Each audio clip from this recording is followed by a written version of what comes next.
बहुत सारे लोगों का ये मानना है कि कीटो डाइट से आपको काफ़ी हेल्थ बेनिफिट होते हैं और मेटाबॉलिक डिसऑर्डर में कीटो डाइट काफ़ी हद तक कुछ मदद करती है।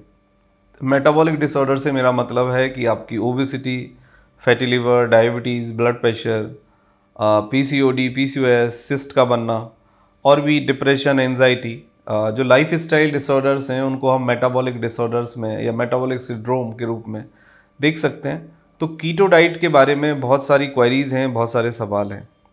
आज हम कीटो डाइट के बारे में जो उसके अच्छे और बुरे प्रभाव हैं उसको देखेंगे और वो कितना ज़रूरी है, कितना सिग्निफिकेंट है, उस पर भी बात करेंगे।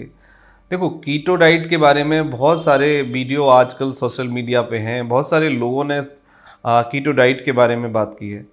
मैंने कीटो डाइट के ऊपर कुछ वीडियो देखे, समझने की कोशिश की, तो 90% जो वीडियो हैं वो साइंटिफिक नहीं है, लेकिन यस 10% वीडियो हैं जो बिल्कुल साइंटिफिक हैं, बिल्कुल ठीक हैं और उसमें उन्होंने एक रिलेवेंट साइंटिफिक बात की है। तो कीटो डाइट के बारे में किसी का भी वीडियो देख के आप कुछ भी डिसीजन मत लीजिए। ज़रूरत इस बात की है कि मेडिकल साइंस के बारे में, फूड के बारे में, एक्सरसाइज के बारे में जो भी लोग बात करते हैं वो उस फील्ड के एक्सपर्ट हों और उनको एक प्रॉपर एक्सपीरियंस हो। और जो मैं सदा कहता हूँ कि शरीर के बारे में कुछ भी बात करने से पहले कोई भी इंसान शारीरिक रूप से, यानी उसको फिजियोलॉजी, एनाटॉमी यानी शरीर विज्ञान का ज्ञान जरूर होना चाहिए। शरीर विज्ञान में स्पेसिफिक फिजियोलॉजी, एनाटॉमी, क्योंकि वो कभी बदलेगी नहीं और जो इंसान फिजियोलॉजी, एनाटॉमी समझता है वो आपको रिलेवेंट साइंटिफिक जानकारी देगा, लेकिन जिसका स्पेशलाइजेशन उसमें नहीं है वो आपके साथ गलत करेगा, जस्टिफाई नहीं कर सकता और उसकी जानकारी साइंटिफिक रिलेवेंट हो ही नहीं सकती। तो अब आते हैं हम डाइट के वाले पार्ट पे। देखो, दोनों ही कंडीशन बहुत ही गलत हैं। या तो हम बहुत ज़्यादा खाते हैं, या तो हम ओवर ईट करते हैं, या फिर हम भूखे मरते हैं। और नेचर के अनुसार, साइंस के अनुसार और जो फिजियोलॉजी, एनाटॉमी को यदि आप समझें तो ज़्यादा खाना भी बुरा है और भूखा मरना भी बुरा है। दोनों कंडीशन से ही आपको नुकसान होता है, मेटाबॉलिक लोड पड़ता है और उससे आपको परेशानियां होती हैं, बीमारियां होती हैं। अब मैं पहली बात पे आता हूँ कि यदि आप ज़्यादा ओवर ईटिंग करते हैं और आप ज़्यादा कैलोरी लेते हैं तो उससे आपको क्या नुकसान होगा। यदि आप ज़्यादा कैलोरी लेते हैं और आप bad quality of fat, bad quality of cholesterol और bad quality of protein consume करते हैं तो इससे आपको मेटाबॉलिक डिसऑर्डर डेवलप होंगे, आपका फैटी लिवर होगा, आपको ओबेसिटी होगी, आपको डायबिटीज़ होगा, आपको ब्लड प्रेशर होगा, आपको मूड डिसऑर्डर होगा, आपको डिप्रेशन होगा, आपको थायराइड होगा और भी बहुत सारे प्रॉब्लम्स होंगे। तो एक सेट ऑफ प्रॉब्लम्स हैं आपके ज़्यादा खाने से और बैड क्वालिटी ऑफ फूड के कंज्यूम करने से, एक्सरसाइज ना करने से, जो कि मैंने अभी आपको बताया। अब एक दूसरी कंडीशन है कि यदि आप कोई स्पेसिफिक फूड लेते हैं तो फास्टिंग से, कीटो डाइट से या अल्टरनेट मतलब ईटिंग से या कोई रिस्ट्रिक्टेड भी ईटिंग से देखा ये जाता है कि लोगों को न्यूट्रिशनल डेफिशिएंसी और विटामिन की डेफिशिएंसी रिपोर्ट होती है।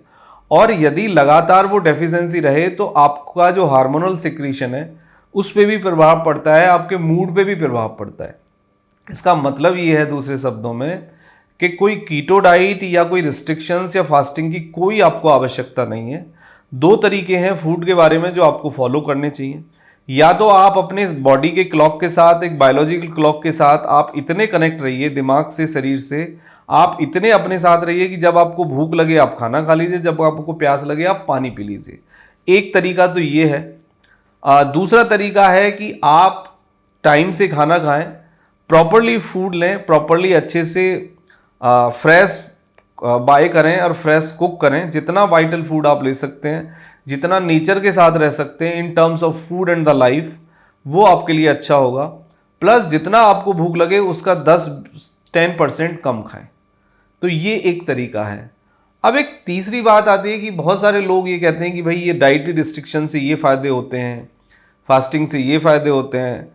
तो ये साइंटिफिक डेटा से आज तक ऐसा कुछ प्रूवन डेटा नहीं है कि इससे कुछ फ़ायदा होता है। अब मैं इसको प्रूव करता हूँ। कोई भी जानवर फास्टिंग नहीं करता, कोई भी जानवर सोच समझ के नहीं खाता और कोई भी जानवर अपने जो फूड के रेशियो उसको नहीं बिगाड़ता है। पहली बात तो ये है कि एनिमल्स के बारे में कि वो स्पेसिफिक फूड खाते हैं कि जो उनके लिए बना हुआ है। एग्जाम्पल के लिए समझें, आपका हाथी हो, घोड़ा हो या फिर आपका हिरन हो, ये तीनों ही जानवर नॉर्मल फूड खाते हैं जिसमें आप चना मान सकते हैं, दाल मान सकते हैं, हरी सब्जी मान सकते हैं, और वो बिल्कुल हेल्दी रहते हैं और बिल्कुल ताकतवर हैं, वो अच्छे से जीते हैं, उन्हें बीमारियां भी नहीं होती हैं। दूसरी बात यह है कि आपके बॉडी के अंदर 70 to 80% आपका लिक्विड का कंजम्पशन होना चाहिए, यानी आपको वाटर चाहिए। मैक्सिमम आपको जिंदा रहने के लिए वाटर की ज़रूरत होती है, और लगभग 20 से 25% आपको सॉलिड सेमी सॉलिड चाहिए।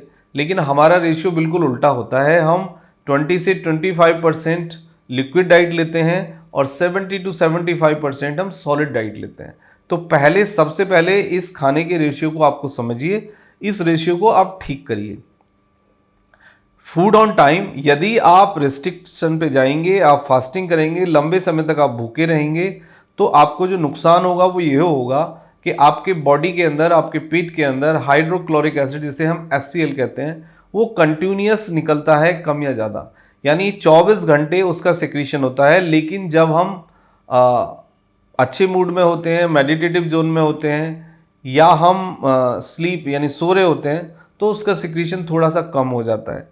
लेकिन जब हम एक्टिव होते हैं मेंटली, फिजिकली, इमोशनली, तो उसका सिक्रीशन थोड़ा सा ज़्यादा होता है। और HCl के सिक्रीशन के लिए फूड हमें चाहिए पेट के अंदर। यदि पेट के अंदर फूड नहीं होगा तो हमारा HCl हमारी पेट की जो दीवार है, जो वॉल है, उसी पे काम करना शुरू कर देता है या फिर ओवरफ्लो करेगा। क्योंकि आप पेट का जो स्ट्रक्चर देखें तो पेट की जो वॉल है वो सेंसिटाइज है HCl के साथ डील करने के लिए। यदि आपका HCl ओवरफ्लो करे, आपके फूड पाइप में आ जाए या इंटेस्टाइन को फ्लो करे, तो आपको अल्सरेशन होगा, आपको इचिंग होगी, आपको बर्निंग सेंसेशन होगी, आपको पेन होगा और आपको गैस्ट्रिक अल्सर हो जाएगा। तो खाली पेट लंबे समय तक रहने से भी काफ़ी नुकसान होते हैं। आज से कुछ साल पहले या कुछ समय पहले जब एजुकेशन नहीं थी, लोग उतने तर्क के साथ नहीं देखते थे, तो फास्टिंग की व्यवस्था ठीक हो सकती है, मैं उस पर नहीं क्वेश्चन मार्क करूँगा।